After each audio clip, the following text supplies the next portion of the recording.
everyone, I'm Bianca Jordan, immigration lawyer at Brazen Legal, where I help immigrants get green cards every day. If you'd like to contact my office for help with your immigration case, please call, text, or WhatsApp 508-942-7497. Today's quick video is about TPS for Burma, also known as Myanmar.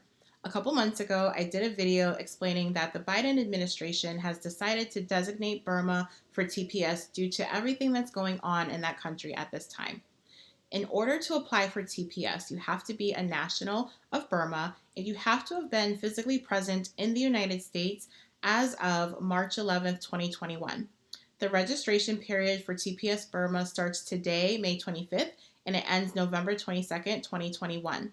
If your application for TPS for Burma is approved, you'll have TPS status for 18 months, during which time you will be protected from deportation, you'll be able to apply for a work permit, and you also will be able to apply for a social security number.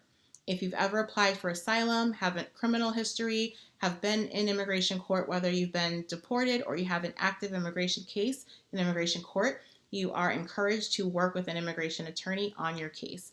I hope you found this video helpful. Please share it with anyone you think would benefit. If you'd like our help with your TPS application, please call, text, or WhatsApp our office at 508-942-7497. Thanks for watching.